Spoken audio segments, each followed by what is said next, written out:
¿Qué tal? ¿Cómo les va, amigos televidentes? Aquí estamos una vez más frente a todos ustedes, como lo venimos haciendo desde hace 30 años en un desafío más de Jorge Morelo. Y hay algo que nadie desconoce, que hubo un balotaje este pasado domingo. Y como toda elección, tiene triunfadores y perdedores.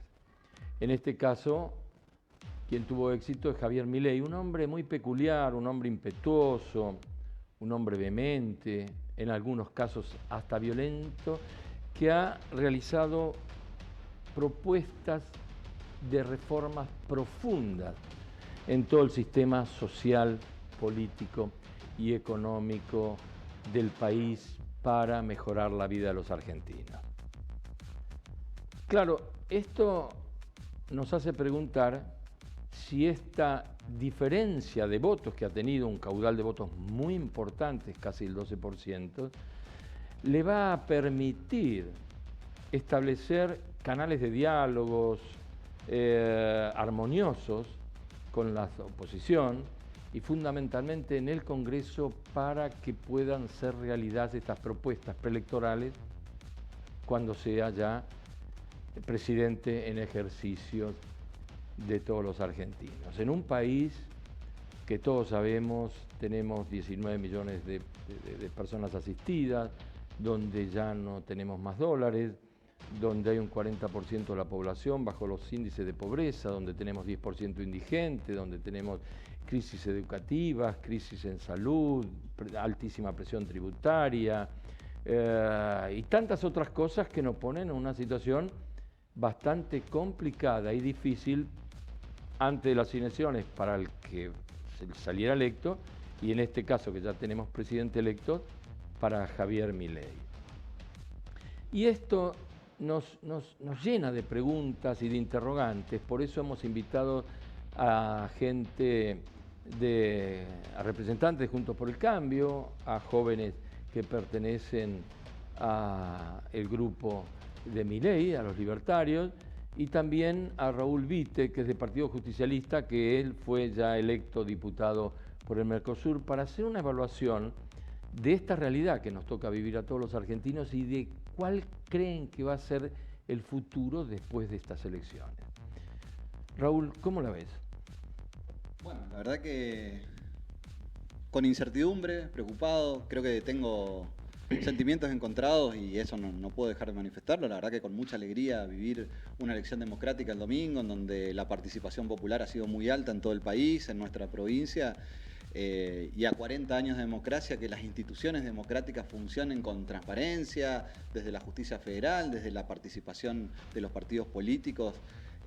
A nosotros creo que como políticos y como dirigentes no tiene que seguir instando a generar espacios de comunidad, de diálogo, de construcción y obviamente de institucionalidad, y obviamente con el resultado nacional golpeados y entendiendo de que la incertidumbre que tenemos, producto de que entendemos de que las propuestas del presidente electo van a realmente, si las cumple, bueno, en realidad no sé cuál de las propuestas, digamos, porque hubo un tiempo en que hablaba de dolarizar, de privatizar, etcétera, y después hubo otro tiempo en donde empezó a menguar esa violencia contra las instituciones actuales.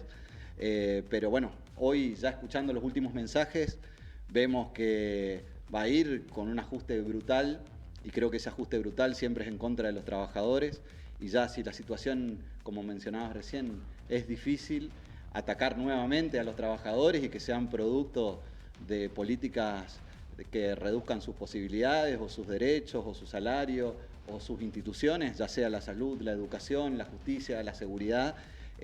Van a venir tiempos muy complejos en Argentina y en nuestra provincia particularmente, pero bueno, también es cierto de que la ciudadanía eligió, tenemos que ser respetuosos de la democracia, empezar a ver cómo camina este proceso. Y nosotros desde nuestro espacio ser la oposición, que fue el lugar que nos puso la ciudadanía, lo más constructiva y lo mejor representativa de quienes nos votaron de aquí en adelante. Juan Cruz es un joven representante de La Libertad Avanza. Vamos a hacer una pequeña evaluación a modo de introducción y después vamos a ir a lo que ya es de público conocimiento, pautas, nombramientos y todo lo demás. ¿Cómo evaluás las elecciones del domingo? Seguramente exitosamente, ¿no? Sí, para nosotros fue muy positivo, nos gustó mucho la participación de todo el electorado, también de la gran cantidad de fiscales que tuvimos, que más que duplicamos la cantidad de fiscales que tuvimos en las elecciones generales. Ahí también agradecemos el apoyo de Juntos por el Cambio, de sus distintos espacios que se sumaron también a colaborar. Y sobre todo a la gente que votó por un cambio. Creo yo que la elección era entre seguir como estábamos y elegir algo nuevo. Milei explicó cuáles son sus propuestas y cuáles son sus prioridades para este mandato. Es frenar la inflación, mejorar la economía, empezar a crecer, generar puestos de trabajo y resolver el tema de la seguridad, que creo que es una cosa que nos afecta a todos, a los más pobres, a los más ricos, a los que tienen mayor necesidad, todavía les afecta el doble la inseguridad, y creo que no hay excusas para vivir con miedo. Así que es algo en lo que estoy seguro de que van a priorizar, y después llegarán las reformas profundas de segunda generación, de tercera generación, cuando tengamos estas cuestiones resueltas, que en el resto de los países ya se resolvieron. Juan Martín, vos estuviste en la parte de fiscalización. Era una de las grandes preocupaciones que tenían los libertarios, ¿no? Sí, se habló mucho de inexperiencia porque se vieron muchos chicos jóvenes. De hecho, gran cantidad de nuestros fiscales, de hecho tenemos fiscales de todas las edades, tuvimos fiscales, y quiero aprovechar para agradecerles porque además de todo esto que se habló, hay algo que se omitió mucho, y es la convicción con la que nuestros fiscales fueron a defender cada voto, digamos. Independientemente de cuánta experiencia tenían o no, había mucha más experiencia de la que se pensaba, y tuvieron una convicción para defender cada voto en cada urna, y eso lo queremos agradecer muchísimo porque fueron ellos los que dieron la batalla cultural junto con nosotros, ¿no? Melgrati es concejal de la Unión Cívica Radical. Bueno, ustedes tienen su propia batalla dentro de lo que es Juntos por el Cambio, radicales, pero sí tienen una tremenda, han tenido una marcada responsabilidad del éxito de Milei en esta elección. Felicitar, ¿no?, a Raúl, porque él nos va a representar al Chaco, va a ser un legislador del Chaco, de todos. En el Mercosur, claro que sí. Totalmente.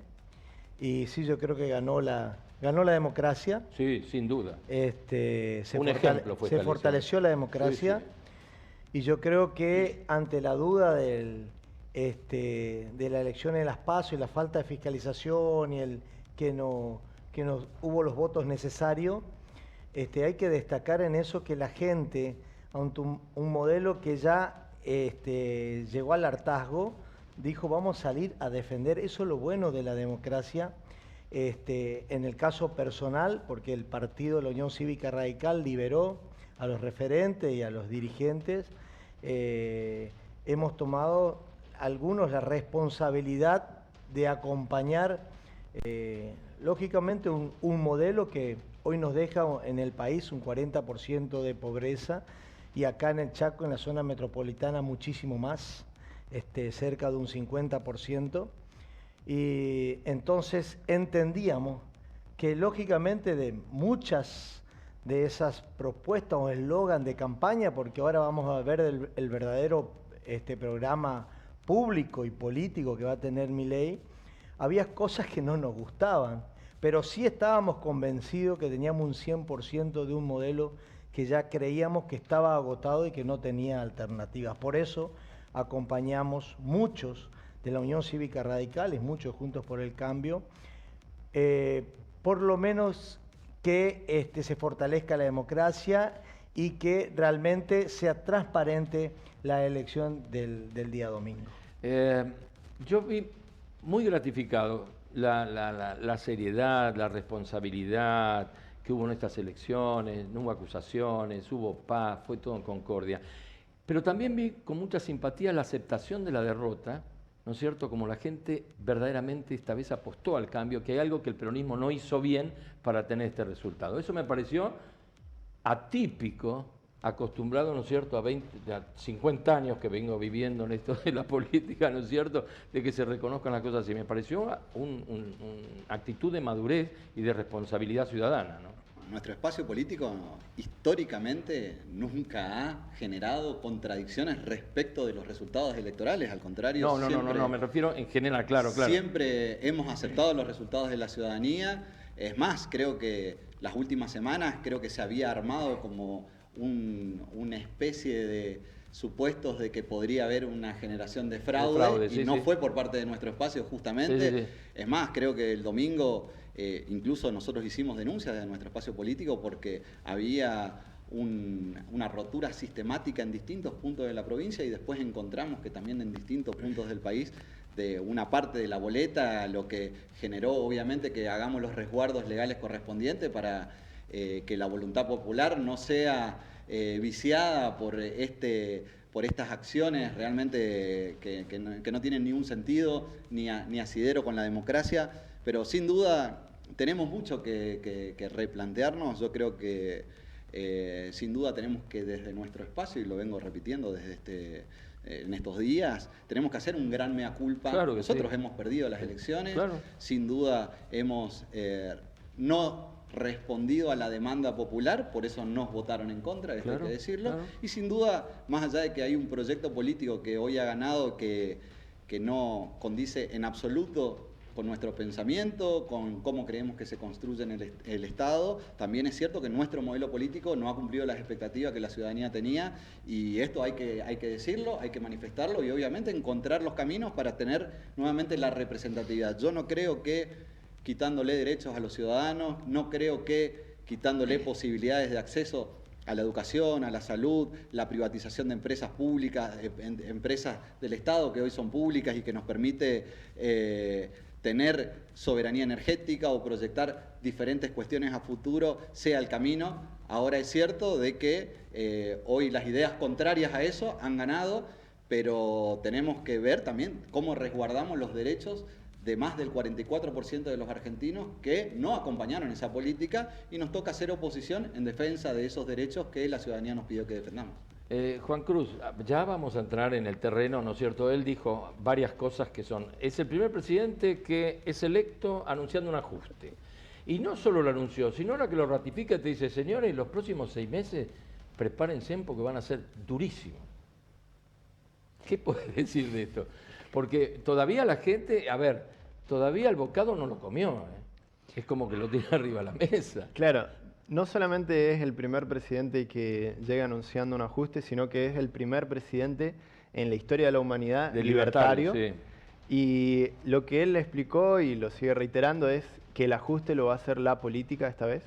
Quiere decir que todos los beneficios que tenían los políticos hasta ahora se van a reducir, y va a haber menos espacio para gastos políticos y más para resolver los problemas de la gente. Yo me atrevo a preguntarle a los dos o a los tres, ¿no es cierto? Cuando te dicen la reducción, los ajustes van a ser a los políticos. La incidencia de los políticos en la economía es 1.5, están hablando de un 15. Es decir, ¿cuánto podés ajustar a los políticos? ¿Qué le vas a reducir? ¿Los salarios? ¿Le vas a decir a este que tiene 30 que mañana tiene que tener 20 empleados? Es que el chofer o el coche que tenían se le termina, que va a tener que circular como en Suecia, en Noruega, con el coche propio. La incidencia en el desbarajuste económico que tiene el país, a mí no me queda claro cuando hablan de esto, ¿no? Yo creo que va principalmente en la obra pública. Acá tenemos un claro ejemplo, la Ruta 7 en el Chaco, que fue anunciada 3 veces y fue pagada 3 veces. Yo creo que ahí se va el verdadero desbarajuste y el desajuste de las cuestiones económicas y que el despilfarro de la plata. Yo creo que el control de la obra pública es importante, como así también, lógicamente, los gastos superfluos que existen de la política, sí son necesarios retocarlos, es cierto, pero no hay que quitarle representatividad a las instituciones, que funcionen las instituciones, lo que tienen que funcionar y funcionar bien. Yo creo que por ahí pasa la cuestión del control y la cuestión del ajuste de la política. Y muchas veces lo anunció Milei el ajuste, pero muchas veces no lo anunciaron y los primeros meses fueron de ajuste cuando han asumido. Vos sabés que, yo tengo algunos más años que ustedes, Y desde que yo recuerdo, la corrupción está instalada en la República Argentina, o sea que no es patrón o no es propiedad de estos 10, 20 o 30 años, esto viene de hace 70 años atrás. Ahora, cuando hablamos de corregirla o digamos, dejar la obra pública, ¿no es cierto? ¿Por qué? Porque es un nido de corrupción, porque afanan, por todo lo demás. También sabemos que tiene el efecto más importante en multiplicación de laburo. Bueno, lo que hay que hacer, en realidad, vamos a empezar por el hecho de que lo que va a pasar de acá a 6 meses no depende de de las decisiones que se van a tomar, sino de las decisiones que ya se tomaron. Recordemos que el gobierno que está actualmente en gestión tomó muchísimas decisiones y muchísimas decisiones importantes durante todo este último año y durante toda la campaña electoral. El ajuste también es necesario desde ese punto, ¿no? Por otro lado, lo que Milei destaca en realidad en sus últimas aclaraciones es que sí, el ajuste lo va a hacer la política, pero la política lo que tiene que reducir es la intervención estatal en la esfera privada de las personas. El Estado, si nosotros revisamos la filosofía económica de Milei, vemos que él se identifica como austríaco, pero se reconoce como minarquista, es decir, que en la práctica el Estado tiene que cumplir algunas funciones como seguridad, tiene que estar como salud, la educación pública no va a dejar de estar. Lo que sí tiene que pasar es como liberar un poco más a las decisiones de la gente, que la gente decida, porque los derechos más importantes que hay que defender en realidad son la libertad, la vida y el derecho a la propiedad. Si la gente puede tomar sus decisiones, la libertad y las propias decisiones de la gente van a acomodar la economía hacia el rumbo en el que el progreso determine, digamos. La educación y la salud también.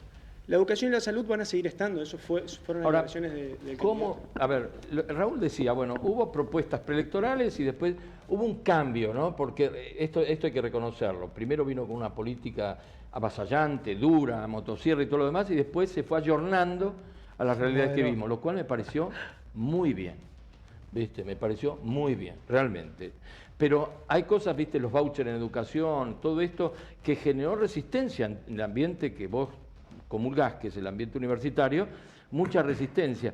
Ahora medio como que ya se está cambiando un poco las políticas de que, bueno, no sé si los vouchers van a funcionar o no van a funcionar. Nosotros como Unión Cívica Radical, la educación pública, disculpa, es una de nuestras banderas y tenemos que defender la educación pública. Pero nosotros sabemos también, y sucedió acá en el Chaco, cómo se iba plata de la educación en la Escuela de Gestión Social, que terminaron siendo un botín político. Absolutamente de acuerdo. Yo creo que ahí deben ser las cuestiones y la cuestión del ajuste. Yo creo que la inversión real tiene que ser a la educación pública real, la que nos educó a todos, seguramente a todos nosotros. Pero las escuelas de educación social no mueven la aguja. No sé cuántas habría acá, 2 o 3, no sé si habría 3. Tienen un rol. Donde nos llega la educación censuramos pública. El rol que tenían. Yo personalmente lo censuré, ¿viste? Yo nunca convalidé que una escuela primaria o secundaria tuviera las imágenes del Che, de Mao, aunque los ame, los adore, ese tipo de cosas, yo nunca comulgué con ese tipo de cosas. Y no es la cuestión de ir obviando, yo creo que todo es un granito de arena donde el verdadero ajuste se tiene que dar en el contralor a donde va a ir la plata de todos los argentinos. Pero hay cosas que nosotros, como Unión Cívica Radical, vamos a defender. La educación pública y la salud pública, sí. Igual, la añoranza... Estoy en desacuerdo, tanto incluso... Él no terminó el concepto también, pero dale, Raúl. En las escuelas de gestión social incluso creo que vienen a llevar adelante un trabajo muy importante en nuestra sociedad, que tiene bastantes dificultades en muchísimos casos de gente que no terminó su educación en el momento que tenía que terminarla, como está prevista en nuestra sociedad, que es en los primeros años de vida, y después encuentra en las escuelas de gestión social otras herramientas y otras posibilidades para finalizar tanto sus estudios como para generar herramientas laborales. Pero también me parece importante destacar que la intervención del Estado, de nuevo, incluso cuando se habla de la libertad y la propiedad privada, justamente es incongruente una cosa con la otra si el Estado no está presente. ¿Quién va a cuidar la propiedad privada si no es el Estado? ¿Y quién va a cuidar la libertad si no es el Estado como garante de esa propiedad privada y de esos acuerdos sociales que tenemos que generar? Entonces, hay muchas cosas que hay que discutir y repito, y creo que de nuevo hay que darle la oportunidad que le merece la democracia a Javier Milei.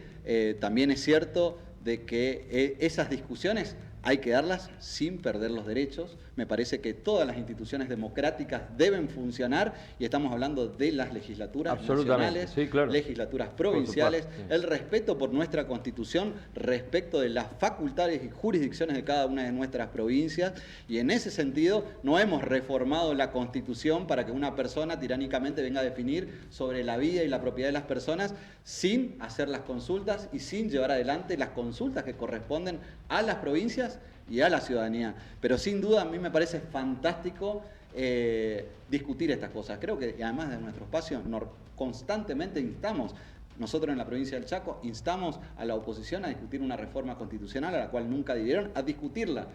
Yo no hablo ni siquiera de llevarla adelante, discutamos si nuestra Constitución tiene que seguir desdoblando, por ejemplo, las elecciones, que fue producto de que nuestra provincia ya ha tenido tantas elecciones este año, si queremos o no queremos que siga así, si queremos que la educación pública siga así, esto también tienen que discutirlo las provincias y no es facultad del presidente de la Nación definir ese tipo de cuestiones. Sin embargo, buscar mecanismos institucionales que coapten o que impidan o que cercenen la voluntad de las provincias a través de la coparticipación o a través de ATN o a través de aportes no reintegrables a nuestras provincias, también implica que estamos viendo que un Javier Milei y la vicepresidenta también Villarroel generan mucho miedo en nuestros gobernantes, en sus dichos, diciendo de que nosotros vamos a tomar medidas y si no las siguen vamos a tomar medidas más graves para que las provincias acaten lo que nosotros pedimos. Bueno, a mí me preocupa mucho eso en el futuro, ojalá que sea más democrática la situación,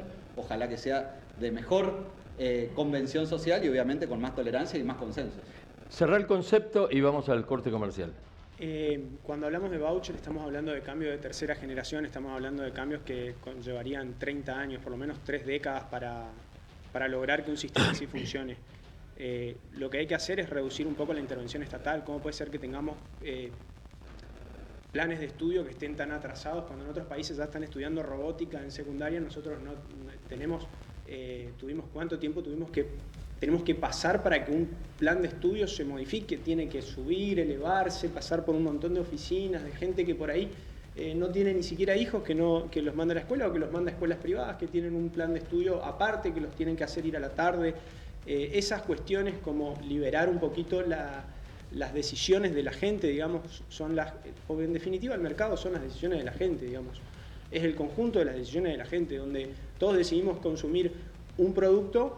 Es distinta la intervención a la regulación, eso quería aclarar de lo que él está diciendo. Una cosa es intervenir, que para mí es nefasto, eso es una opinión personal mía. Como decía él, no tiene que existir nadie desde una silla a estar decidiendo sobre la vida o la libertad de las personas. Digamos, en eso estamos de acuerdo. Ahora, la regulación sí va a estar, porque el mercado también se tiene que regular.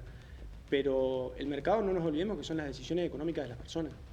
Y cuestiones como educación y salud van a seguir estando, pero hay que liberar un poquito más la estructura tan anticuada que tenemos. Vamos a un corte y volvemos en un minutito.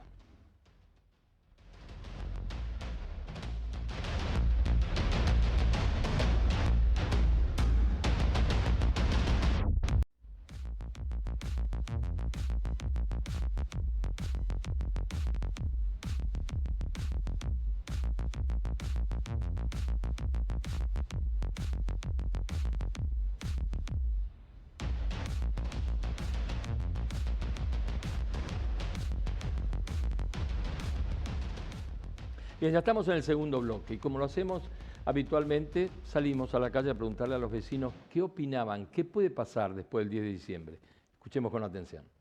¿Qué cree que va a pasar después del 10 de diciembre? Esperemos que nos acomodemos, nada más, tenemos mucha esperanza. No sabemos. Ni idea. Tranquilo, no más hubo problemas. Vamos a estar mejor. Todo lo que se plantea, ganara quien ganara, igualmente iba a ser, algo va a salir de todo esto. Y no va a pasar nada raro, hay que tener confianza de que esto va a seguir lo mismo. No va a haber cambio, no. Algunas cosas van a cambiar capaz, ¿viste? Pero... La verdad que ni idea tampoco, ninguna... Ni idea. Creo que vamos a esperar con optimismo al nuevo gobierno, a las nuevas autoridades y que nos conduzcan hacia un país con bienestar y con prosperidad y con mejora en todos los ámbitos. No, ojalá que sea algo para bien, porque si hace lo que dijo, estamos en el horno.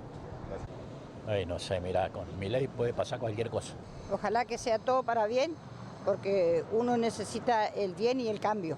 Ni idea. Vamos a estar mejor. Aguante Milei. La verdad que es toda una incógnita. No sé qué va a pasar. Espero que sea un cambio y apoyar al nuevo gobierno. Mejorar, espero, pero ni idea. No sé. Y ahora ingresa un nuevo gobierno, hay que esperar a que se tomen las medidas, hay que esperar a que se tomen las decisiones, todavía no hay gabinete, todavía no hay ministros, todavía no hay nada.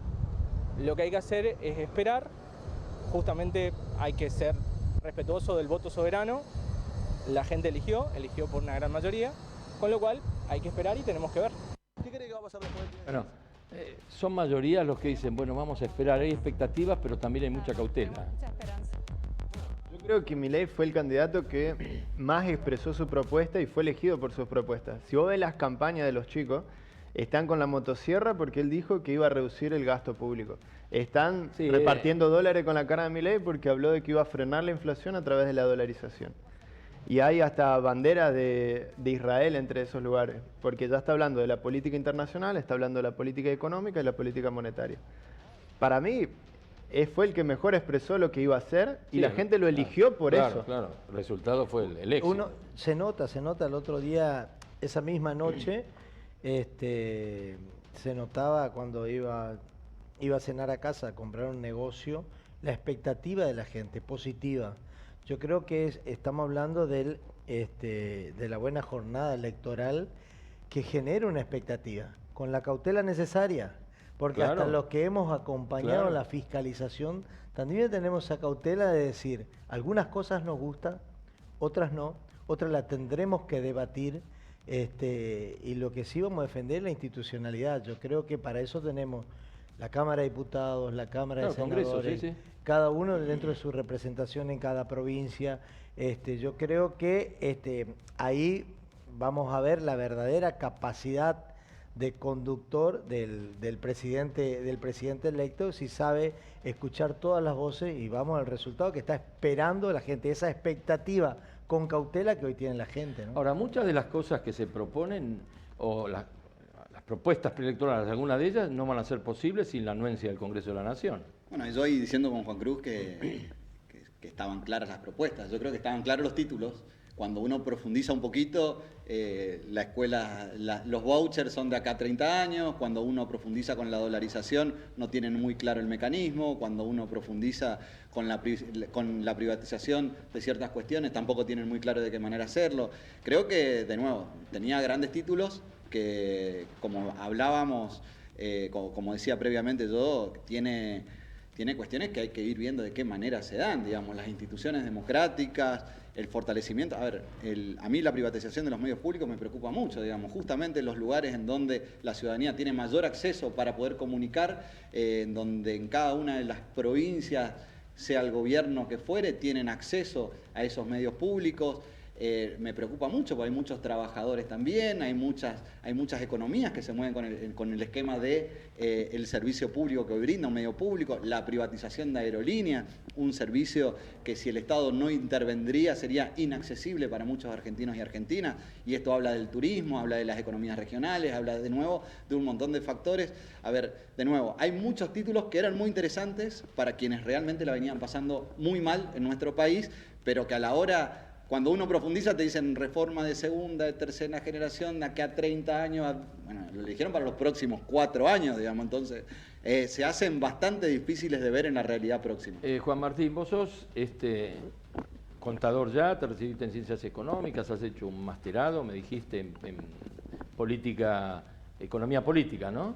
No, hice un máster en Derecho Tributario y estoy armando la tesis para un máster en Economía Aplicada. O sea que podés explicar algunas de estas cosas que son un interrogante, porque lo que está diciendo Raúl es lo que mucha gente se pregunta, aún habiéndolo votado a Milei.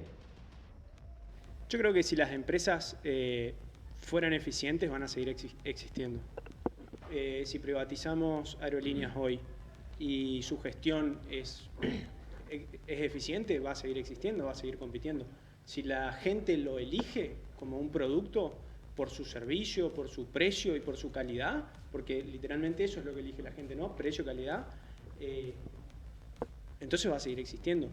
¿Por qué el Estado tiene que estar subsidiando empresas que son deficitarias o empresas que deberían haberse fundido hace 50, 100 años?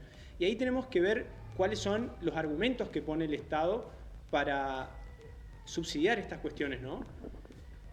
Nos hablan de muchos derechos y nos asustan con que los vamos a perder, pero los derechos importantes son la vida, la libertad y el derecho a la propiedad. Si nosotros tenemos esos 3 derechos, cualquier otro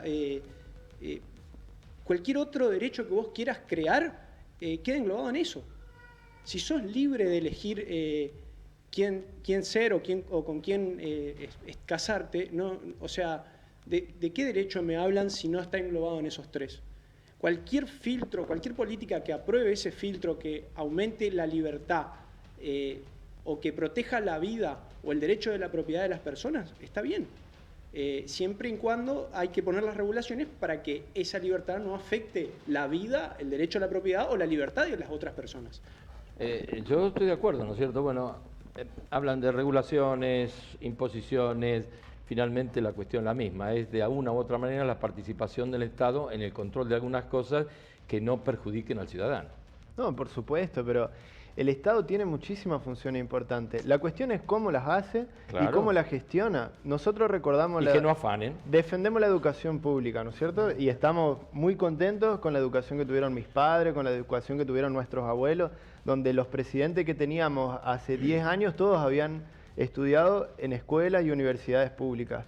Esa educación que hacía que pase de un estrato social a otro y había mejora en la economía de esa persona, ¿esa educación continúa siendo así?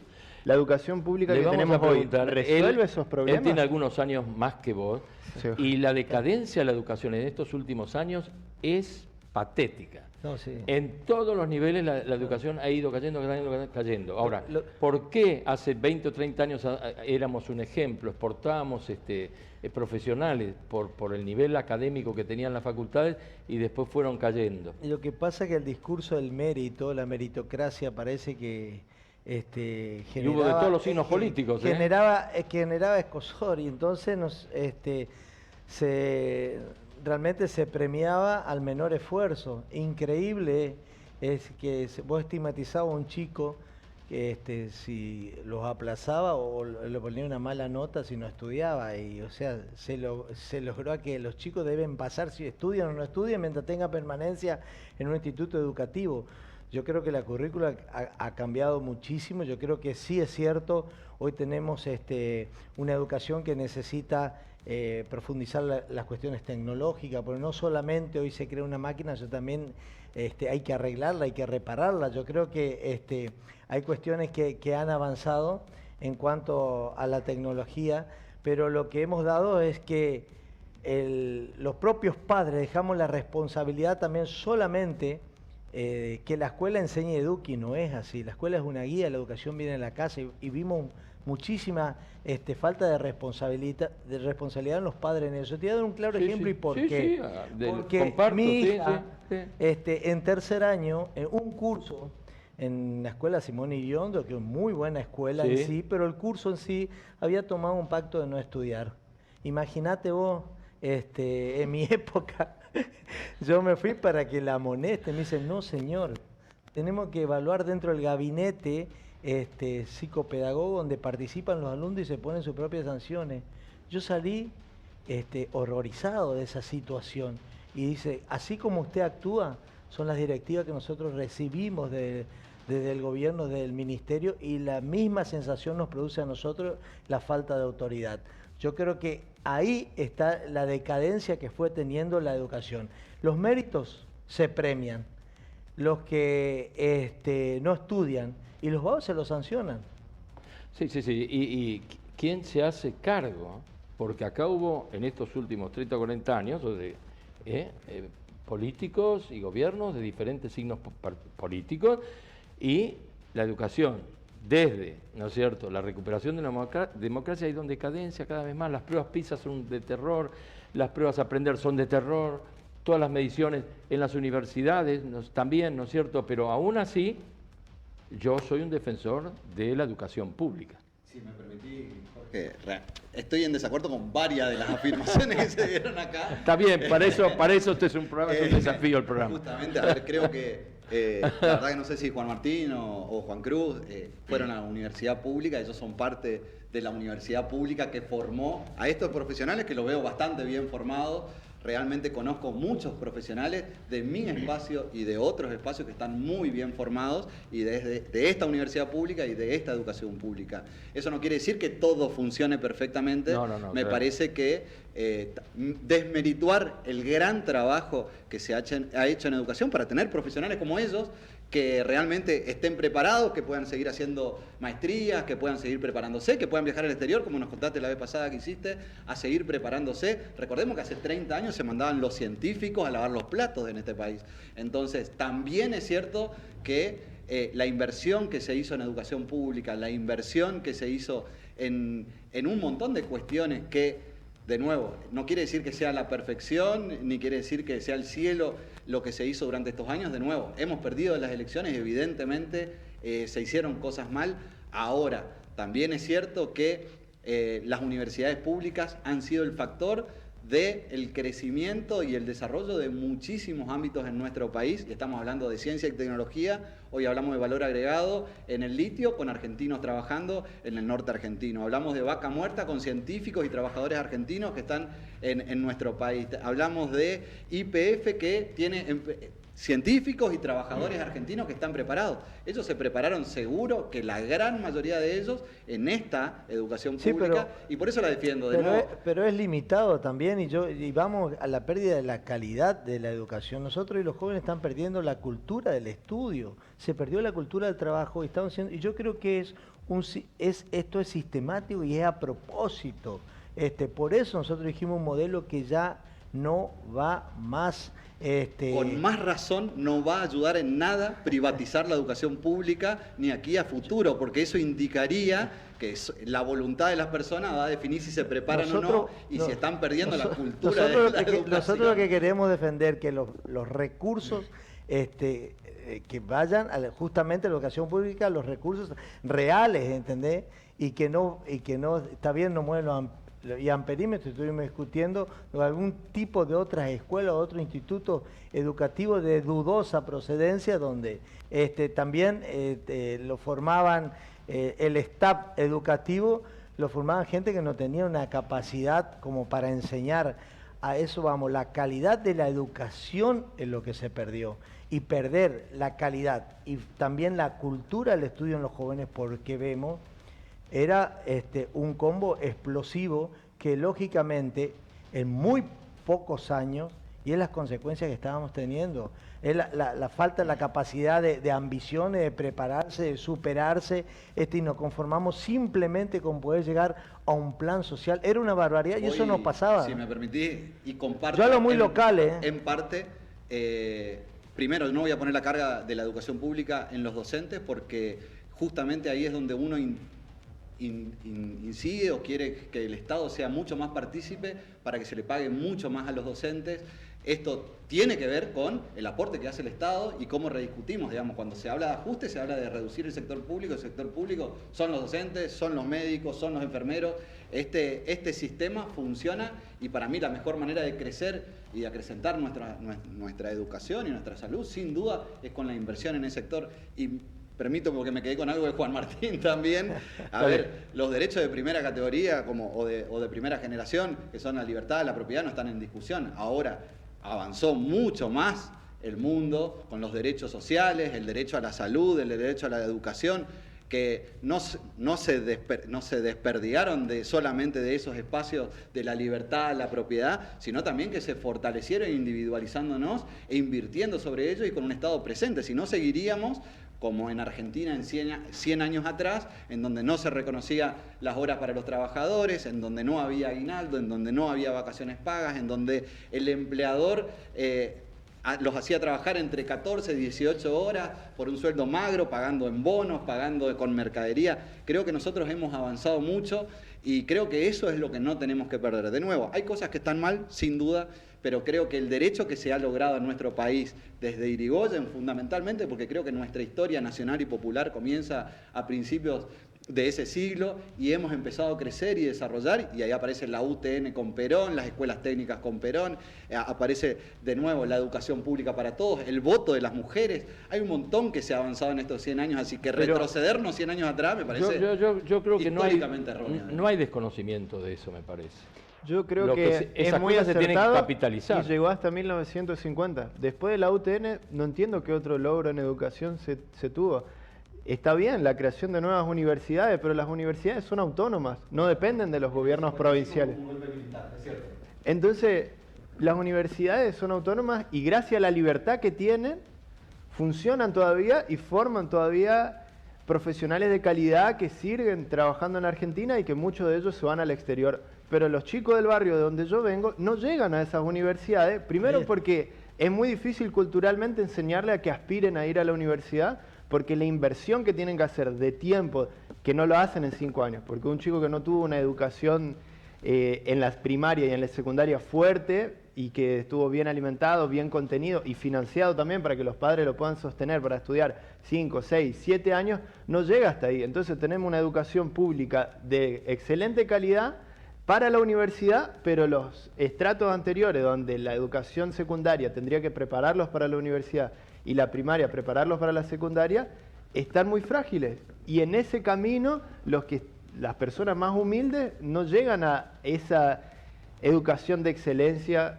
de la que estamos hablando. Y que está perfecto y que hay que sostenerla. Pero no quiere decir que no podemos reconocer que el problema está en que tenemos docentes mal pagos, tenemos médicos sin insumos en los hospitales, tenemos excelentes escuelas nuevas para inaugurar, pero no hay nadie que esté ahí adentro para trabajar porque todavía no podemos Todo eso empezar. va en contra del déficit fiscal, porque todo eso es inversión del Estado. Pero no se puede hacer sin déficit fiscal. Siempre hay que gastar más de lo que tenemos. ¿No se puede hacerlo razonablemente? Yo estoy muy ¿Cómo agradecido. conseguimos el equilibrio fiscal? ¿No es cierto? Sería la pregunta para marginarnos un poquitito la educación, que ya lo profundizamos, ¿no es cierto? Cada cual tiene su opinión y es para respetar, pero ¿cómo conseguimos el equilibrio fiscal sin atender estas necesidades del pueblo? Creo que todos acá estamos de acuerdo con que es una cuestión cultural, estructural, y yo estoy muy agradecido con la educación pública. De hecho, la sigo pagando cada vez que compro algo en el supermercado. Claro, seguro. Así como también la paga un chico que no va a tener acceso porque no tuvo la formación o porque no tuvo las mismas posibilidades, no va a tener nunca la posibilidad de llegar a esa educación universitaria. Creo que lo que hay que reforzar es la cultura del trabajo y del esfuerzo. Algunos le dicen meritocracia, pero se perdió muchísimo la dignificación que te da el trabajo, porque la plata ya no vale, porque si imprimimos para solventar cualquier derecho que se nos ocurra hoy o mañana, que aparezca un derecho nuevo, seguimos imprimiendo dinero, entonces la plata nunca va a alcanzar y el trabajo nunca va a alcanzar para que nosotros podamos elegir qué queremos consumir con el fruto de nuestro trabajo. Yo tengo una preguntita porque ya se nos acaba el programa, y es un interrogante que me hago. Acá se están anunciando un montón de ajustes que yo creo que son necesarios. Estamos viendo cómo se están disparando los precios. Probablemente se quiten subsidios al transporte, a los servicios, que es una de las propuestas, lo cual van a subir más los precios. Ahora, ¿qué hacemos para compensar esa diferencia que se va a instalar a muy cortísimo plazo con los salarios de la gente formal y fundamentalmente de los informales? Yo temo a esta situación que se puede dar, donde todo esto suba tan rápidamente que la capacidad de compra que tengan los ciudadanos cada vez sea menor y se genera algún tipo de problema. Cuando le preguntaron a Milei, dijo, hacemos cumplir la ley. Dije, cuidado, ¿viste? Porque independientemente de que es un economista, ahora es el presidente de la nación y tiene que tener cintura política con ese tipo de cosas. Y me parece delicada la cuestión. Sí, por supuesto, esperemos estar a la altura de las circunstancias, pero cuando hablamos de perder derechos, cuando tenemos puntualmente en saber el porcentual en el país, pero en el Chaco es el 40% de los trabajadores de manera informal. Y tenemos también el salario ha perdido muchísimo con la inflación. O sea, eso está sucediendo en este momento. Lógicamente... Yo lo que te pregunto es, de acá en adelante, eso lo conocemos, eso lo sabemos, ya cada vez la gente puede comprar menos, pero ante los anuncios, dije, fenómeno, insisto, yo creo que hay ajustes que se tienen que tomar, y los comparto. Pero ¿cuál es ¿dónde se va a encontrar los salarios el también no pueden perder la capacidad de compra. Yo creo que van a tener que acompañar la inflación. Y ahí sí... ¿Cómo? Y ahí sí yo creo... yo creo que debemos estar justamente lo que tenemos cautela en esta medida anunciada y tenemos también el rol de oposición que a nosotros nos dejaron en primera vuelta. Sí, claro. Por ejemplo, lo de la Unión Cívica Radical. Juan Cruz. Yo lo que voy a intentar explicar, no soy economista, pero la economía es un río que corre y no se puede frenar. El ajuste no es que es inevitable porque un gobierno lo quiere hacer. La inflación es el ajuste de la economía. Cuando vos tenés un gobierno que permite inflación constante y no atiende ese problema, eso está ajustando. Todos los meses perdés derechos. Sí, claro. Vos un mes tenías derecho a comprarte 2 helados y al segundo mes ya te alcanza para comprar un fin de semana helado solamente para tus hijos. Entonces, cada vez estás perdiendo más derechos. Ahora, esto hay que frenarlo en algún momento, rediscutir qué queremos pagar más, qué queremos pagar menos, es decir, ¿queremos pagar la energía barata y que haya derroche? ¿Queremos pagar la energía de manera razonable? ¿Queremos pagar el transporte o no queremos pagar el transporte? ¿O decidimos entre todos? Esto se va a decir en el Congreso claramente y vamos a decir, está bien, paguemos el transporte más caro, pero que los estudiantes lo paguen más barato, o que sea gratis para los docentes y los jubilados. Y todo eso se puede decidir. Ahora, si nosotros no ponemos atención en estas cosas y decimos, no, pará, no se puede hablar de ajuste, no se puede hablar de organizar la economía, no se puede hablar de quitar derechos cuando todos nuestros trabajadores todos los días pierden derechos cada vez. Claro, yo insisto, por ejemplo, que un litro de nafta valga lo que valga, no es posible. En el mundo sale $1, 1000 mangos sale un litro de nafta, acá sale medio litro de leche, ¿no es cierto? Hay cosas que son insostenibles, ¿no es cierto? Ahora, si el Estado no participa en la medida que participa y se dispara el precio de la nafta, ya sabemos lo que pasa acá, ¿no? Al otro día están todos con la maquinita, como ahora, que me pareció un disparate, todos los mayoristas, el que primero fue Arcor, con 40% de aumento. De pronto hay participación del Estado y bajaron, los aumentos son del 5 al 12. Quiere decir que se estaban morfando 30% de diferencia. Ustedes están participando ahí. Ahora, tiene que haber una entidad de contralor en esto. ¿Por qué? Porque si no, el empresariado, el esquema o la actitud o el final del empresariado, ¿cuál es? Ganar plata. Y yo no lo censuro. ¿Viste? No son filántropos. Pero cuidado, en su debida medida, ¿no? Lo que está pasando es un disparate. También se ve que se ha reducido muchísimo la producción. Si yo antes se ve que hay mucho stock en los supermercados y que venden solamente lo justo o a precios... Especulación. Exactamente, pero porque todos acá en Argentina perdimos algo que en el mundo todavía existe, que se llama la ilusión monetaria, que es el lapso de tiempo que pasa entre la cantidad de plata que emite el Estado y el momento en el Eso hay que pararlo. En el momento en el que se aumenta la base monetaria. al ritmo al que se está emitiendo plata hoy, nosotros nos damos cuenta de que todo el tiempo se está emitiendo, por eso todo el tiempo tenemos que estar ajustando nuestros propios precios, el de nuestro trabajo, así como el del supermercado, para poder alcanzar, digamos, para poder llegar a fin de mes. Pero Jorge, discúlpame Juan Martín que te corto, pero si hoy un empresario tiene una pyme o tiene una empresa y gana dinero, es un héroe, es un milagro en la situación económica que tenemos. Hay mucha gente que está ganando mucha plata, te lo garantizo. Sí, será mucha gente, pero no es el común de los empresarios. Bueno, si uno habla con los comerciantes en la calle, hay muchos empresarios, ¿viste? Hablando con los vendedores de ropa, comerciantes de comida, los restaurantes gastronómicos, preguntemos a ver si para ellos está bien los impuestos que pagan comparando con la plata que ganan. ¿Las empresas automotrices pierden plata? Ninguna. No, pero estamos hablando de una industria. Estamos hablando de la industria en general, ¿viste? Porque no me podés hablar de las pymes. Sabemos que las pymes están todas galgueando, con la presión tributaria, con las dificultades que hay, con las dificultades de importación. Eso lo sabemos. Está bien, ocupan el 80 y tantos % de la mano de obra, pero ¿quiénes regulan el mercado industrial acá? ¿Las pequeñas y medianas empresas o las grandes empresas? No, el Estado es el que tiene la ocupación de regular. Pero bueno, el problema del Estado que tenemos hasta hoy no es el Estado de que viene ahora. Hay que reformarlo, hay que poner las barbas en remojo y terminar con todas estas cosas que diluyen los esfuerzos de la gente. Aparte, por eso le ponemos la responsabilidad a los empresarios de cosas que pasan en nuestro país y no nos damos cuenta que el ministro de Economía en ejercicio lo votó un 40% de los argentinos. O sea, no le ponemos la responsabilidad al que tiene la ocupación de encargarse de la economía del país.